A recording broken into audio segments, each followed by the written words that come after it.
Uwais Al Qarni. Waliyullah at the time of the Prophet ﷺ already existed.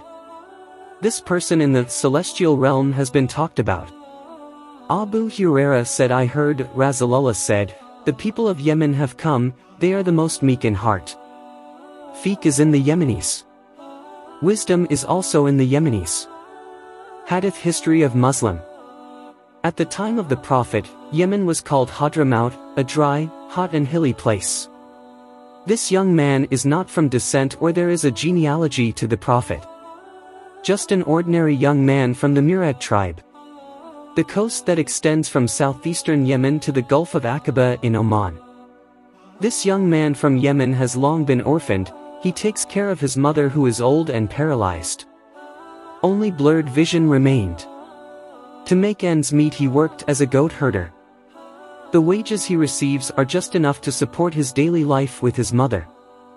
If there are advantages, he uses them to help neighbors who are also lacking. His name is Uwais Al Qorni. Uwais Al Qorni was born in 594 AD, which means when the Prophet migrated from Mecca to Medina in 622 AD, Uwais was plus or minus 28 years old. He belonged to the Tabi'in, friends who lived at the time of the Prophet but did not meet. Uwais is known to many people as the poor. A fuqaha of Kufa country, because he wanted to sit with him, gave him 2 pieces of clothing as a gift, but it didn't work out well, because the gift of clothes was accepted and then returned by him saying, I'm worried, some people will accuse me, where did you get the clothes from? That, if not from cajoling, surely from stealing. His busy life as a sheep herder and caring for his mother who was paralyzed and blind did not affect the persistence of his worship. He continued to fast during the day and pray at night. He had embraced Islam when the country of Yemen heard the call of the Prophet Muhammad, who had knocked on the door of their hearts to worship Allah. The regulations contained in Islamic teachings really attracted Uwais' heart, so that after the call to Islam came to Yemen, he immediately embraced it, because so far Uwais' heart has always longed for the arrival of truth. Many of his neighbors who had embraced Islam went to Medina to listen to Rasulullah's teachings directly.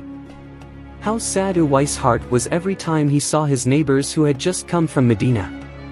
They had visited and met the beloved of Allah, who is the ruler of the prophets, while he himself had not. His love for the Prophet grew a strong longing to meet his lover, but what could he do? Not have enough supplies to go to Medina, and what he weighed more on was his mother. When he left, no one took care of him. It is told that during the Uhud war, Prophet Muhammad was injured and his teeth were broken by a stone thrown by the enemy. This news was heard by Uwais. He immediately hit his teeth with a rock to fracture. This was done as proof of his love for the Prophet ﷺ, even though he had never seen him. Days change and seasons pass, and the unstoppable longing makes the desire to meet unstoppable. Uwais reflected on himself and asked himself, when will he be able to visit his Prophet and see his face up close? Oh my son, Uwais. Maybe I won't be able to be with you for long. Please, make an effort so that you can perform the pilgrimage, said her mother.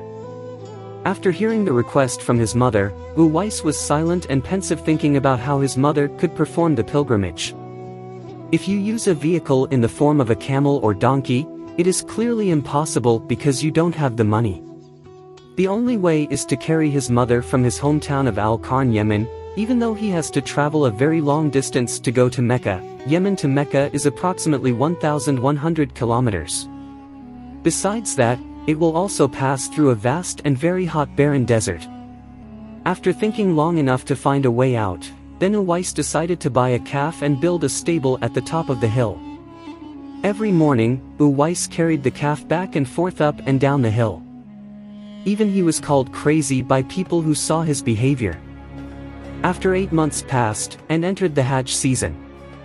Uwais' ox has reached 100 kilograms, and Uwais' muscles are getting stronger. He is getting more powerful lifting goods. In the end, people knew what Uwais meant to carry his ox every day. It turned out that he was training to carry his mother. Uwais also carried his mother walking from Yemen to Mecca plus or minus 1,100 kilometers. Uwais loved his mother so much. He is willing to travel far and not easy just for the sake of his mother. You can imagine how extraordinary the journey is by just walking. When Wuquf was Uwais, he was straight and brave. He still carried his mother to carry out the tawaf at the Kaaba. Seeing her son struggle, his mother was moved and shed tears of joy at seeing Baytullah before she died. In front of the Kaaba, Uwais prayed, "O Allah, forgive all my mother's sins." Her mother asked, "Then what about your sins?" Then Uwais replied, "With the forgiveness of mother's sins, mother will go to heaven. It is enough to be pleased with my mother who will take me to heaven." Instantly his hair loss disease was cured with the permission of Allah subhanahu wa ta'ala. Only white dots were left on his palms, which the white circle was intentionally left as a sign for Umar bin Khattab and Ali bin Abi Talib so they could recognize Uwais later. After completing the Hajj, Uwais asked his mother for permission to visit the house of the Prophet sallallahu alaihi wasallam. The mother understood Uwais' feelings and said, "Go, my son. Meet the Prophet at his house. And when you have met, you will immediately return home. His mother lives in Mecca." With joy he departed and did not forget to prepare the needs of his mother who would be left behind.